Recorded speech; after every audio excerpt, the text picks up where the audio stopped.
नमस्कार. राज्यामध्ये महाडीबीटीच्या माध्यमातून शेतकऱ्यांना वेगवेगळ्या स्वरूपाच्या पायाभूत सुविधा निर्माण करून देण्याचा प्रकल्प सरकारने राबवलेला आहे. यातच आता फार्मर आयडी आल्यापासून ॲग्रीस्टॅकच्या माध्यमातून नवीन प्रणाली अवलंबली आहे, ते म्हणजे प्रथम येणाऱ्यास प्रथम प्राधान्य. महाडीबीटीवरती लॉटरी सिस्टम्स होती, परंतु आता सरसकट म्हणायला हरकत नाही, पण ज्यांचा अर्ज प्रथम असेल त्यालाच प्रथम प्राधान्य देण्यात येत.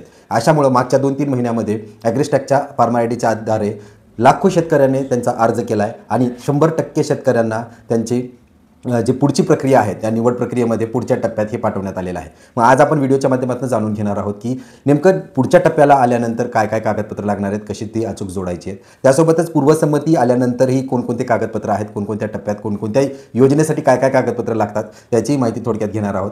आणि खरंच हे प्रथम येणाऱ्या प्रथम प्राधान्यामध्ये सगळ्या शेतकऱ्यांना पात्र केलं म्हणजे सगळ्या शेतकऱ्यांची चांदी झालेली आहे का, याची सविस्तर चर्चा या व्हिडिओच्या माध्यमातून करणार आहोत. त्यापूर्वी चॅनलवरती प्रथम असाल तर माझी तुम्हाला विनंती आहे, चॅनलला सबस्क्राईब करून ठेवा आणि हा व्हिडिओ जास्तीत जास्त शेतकऱ्यांपर्यंत पोहोचवा, जेणेकरून अद्याप जे वंचित राहिलेले आहेत, ज्यांना पायाभूत सुविधेची गरज आहे आणि डीबीटीची माहिती नसेल त्यांना ही माहिती उपयुक्त ठरणार आहे. चला तर मग माहितीला सुरुवात करूया.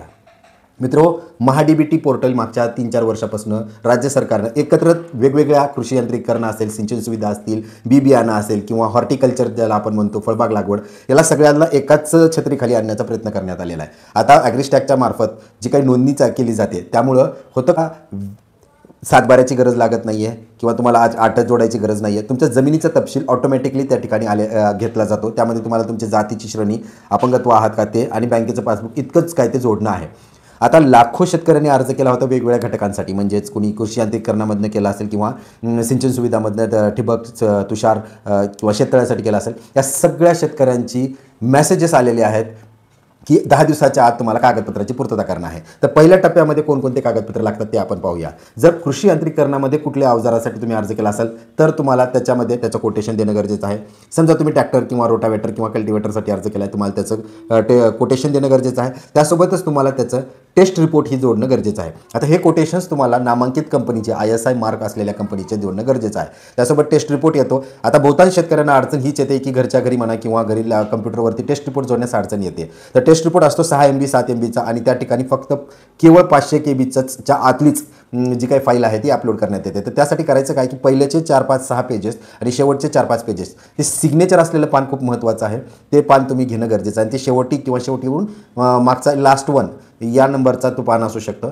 तर त्या पानाला तुम्ही डावलू नका आणि अशा प्रकारे तुम्ही तेवढेच 10-12 पानाचं PDF बनवा. गुगलवरती Zone11 नावानं सर्च करा, ZONE11 आणि तिथं कॉम्प्रेस PDF मधून करा. तुमचं PDF अपलोड केल्यानंतर अगदी एका सेकंदात तुम्हाला जी साईज पाहिजे त्या साईजमध्ये ते करून देतं. तर अशा प्रकारे तुमची साईजही कमी होईल आणि ते कागदपत्रही स्पष्ट दिसतील. ही अडचण बहुतांश शेतकऱ्यांना येते, त्यामुळे थोडासा मी याबद्दल चर्चा केलेली आहे. आता त्याच्यानंतर तुम्ही हे कागदपत्र योग्यरित्या जर जमा केले, कोटेशन्स वगैरे, तर त्याच्यानंतर तुम्हाला प्रतीक्षा करायची. आता यातच झालेलं आहे काय की 100% शेतकऱ्यांना मेसेजेस आलेले आहेत आणि काही लोकांचे मेसेजेस खूप उशिरा पाहण्यात आलेले आहे किंवा वेगळ्या स्कीमसाठी अर्ज करायला गेल्यावर लक्षात आलं की पहिल्याची पूर्वसंमती आलेली आहे आणि 10 दिवस तर उलटून गेले. तर मग हा जर प्रश्न तुम्हाला पडलेला असेल तर ते घाबरून जाऊ नका. उच्चस्तरीय आता जे काही राज्यात अतिवृष्टी पूर परिस्थिती आलेली आहे त्यामुळं शेतकऱ्यांकडं थोडंसं सरकारनंही त्याच्यामध्ये सूट देण्यात आलेली आहे आणि 10 दिवस जरी उलटून गेले असतील तरी तुम्हाला जोपर्यंत तुम्ही तुमचे कागदपत्र जमा करत नाही आहेत तोपर्यंत ते अर्ज बाद करण्यात येत नाही आहे. केवळ कागदपत्र वेळेत जमा न झाल्यामुळे बाद होतोय असं होत नाही आहे. तर तुम्हाला लवकरात लवकर कागदपत्र जमा करायचे. त्याचा पुढचा टप्पा म्हणजे पूर्वसंमती. आता ह्या कागदपत्राची तपासणी केल्यानंतर कृषी सहाय्यक, कृषी अधिकारी, मंडळ कृषी अधिकाऱ्याच्या अंतर्गत याची तपासणी झाली की तुम्हाला पूर्वसंमती येते. आता ही पूर्वसंमती कुण्या ठिकाणी येते, तर पूर्वी जी पूर्वसंमती यायची ती पूर्वसंमतीचा वेगळा विभाग होता, परंतु आता जे घटकाचा इतिहास आहे त्यामध्येच तुम्हाला पूर्वसंमती दिली जाणार आहे. जिथं तुमची पावती निघते, जिथं तुम्ही अर्ज केलेल्या बाबीची तपशील निघतो त्याच ठिकाणी त्याच्या शेजारी तुम्हाला पावतीही दिसून येणार आहे. आता ही पावती पूर्वसंमती तुम्हाला डाउनलोड करणं आहे आणि ही पूर्वसंमती घेऊन तुम्हाला जिथं कुठं तुमचे जे अवजारं तुम्ही खरेदी केले असेल तर किंवा तुम्ही ठिबक आणि तुषार सर्ज केला असेल किंवा अन्य काही घटकांसाठी अर्ज केला असेल त्या ठिकाणावरनं जिथनं कोटेशन आणलं आहे तिथं जाऊन हे पूर्वसंमतीपत्र द्यायचं आहे. आता पूर्वसंमतीपत्र आल्यानंतर कोणकोणती कागदपत्र महत्त्वाचे ते आपण पाहूया. जर सिंचन सुविधामार्फत तुमचं तुषार आणि ठिबकसाठी झालं असेल तर तुम्हाला त्याचे बिलं देणं गरजेचं आहे. त्या बिलावरची तारीख ही पूर्वसंमती पत्राच्या नंतरच्या तारखेची असणं हे अत्यावश्यक आहे. त्याच्यानंतर त्याच्यासोबत तुम्हाला पूर्वत्वाचा दाखला म्हणजे ते काम पूर्ण झालेल्याचा दाखला ते डीलरच देणार आहे. त्यासोबतच त्याचा आराखडा म्हणजे त्याचं लेआउट असतं ते लेआउटही डीलरच देणार आहे. तर या सगळ्या कागदपत्र घेऊन तुम्हाला अपलोड करणं गरजेचं आहे आणि त्याच्यानंतर पाहणीही केली जाईल तुमच्या जागेवरती आणि मग तुम्हाला अनुदान मिळेल. आता त्यासोबतच जर दुसरे घटक आहेत म्हणजे कृषी यांत्रिकरण घटकामध्ये कोणकोणती कागदपत्र आहेत तर त्यामध्ये तुम्हाला बिलं जमा करणं गरजेचं आहे. बिलं आहेत त्याच्यासोबत तुम्हाला हमीपत्र हे जोडणं गरजेचं आहे. तर प्रत्येक वेळेस म्हणजे तुमचं कोटेशनसोबतही हमीपत्र जोडायचं आहे आणि बिलासोबतही हमीपत्र जोडायचं आहे, कारण यामध्ये शेतकऱ्यांच्या स्वयंघोषणावरती आणि हमीपत्रावरती जास्त भर आहे. कारण हमीपत्रावरती तुमचा फार्मर ID नंबर येतो आहे आणि त्याच जोरावरती तुम्हाला हे लाभ हे देण्यात येत आहे. तर अशा वेगवेगळ्या बाबीसाठी वेगवेगळे कागदपत्र होते जे तुम्हाला जोडायचे आहेत. आता याच्यानंतर जी महत्त्वाची टप्पा आहे म्हणजे शेवटचा आणि अंतिम टप्पा, त्यामध्ये तुमच्या कागदपत्राची जी काही बिलं आहेत त्याची तपासणी केली जाईल. काही ठिकाणी डिटेल प्रोजेक्ट रिपोर्ट लागतो, कसं जसं की तुम्ही कांदा चाळ किंवा कुठला आणखी मोठे पॅक हाऊस वगैरे घेत आहेत तर त्या ठिकाणी किती क्षमतेचा पॅक हाऊस आहे, त्याच्यासाठी डिटेल प्रोजेक्ट रिपोर्ट काय आहे, खर्च काय झालेला आहे, तर DPRमध्ये तुम्हाला त्या गोष्टी जोडणं गरजेचं आहे. वेगवेगळ्या घटकासाठी वेगवेगळे DPRs आहेत. आता हे झाल्यानंतर काही दिवसानंतरच थोड्या दिवसानंतर तुमची पाहणी तुमच्या शेतावरती कृषी सहाय्यक असेल किंवा मंडळ कृषी अधिकारी असतील यांच्यामार्फत ही केली जाणार आहे.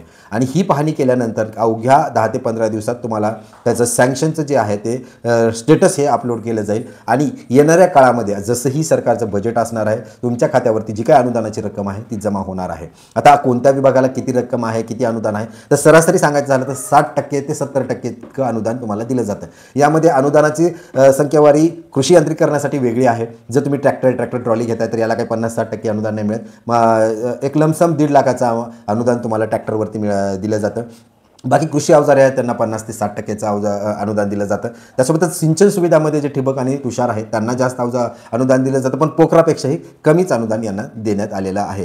त्यामुळे अशा प्रकारे तुम्ही या 3 ते 4 टप्प्यामध्ये लक्ष देऊन जर तुम्ही काळजीपूर्वक हे काम करून घेतलं तर तुम्हाला तुमचे जे काही पायाभूत सुविधा आहेत त्या 50% ते 40%च्या खर्चावरती तुम्हाला या मिळवता येतील. आशा करतो ही माहिती आणि ही सरकारची योजना तुम्हाला खरंच लाभदायक ठरणार आहे. अशाच नवनवीन अपडेटसाठी चॅनलला सबस्क्राईब करायला विसरू नका. धन्यवाद.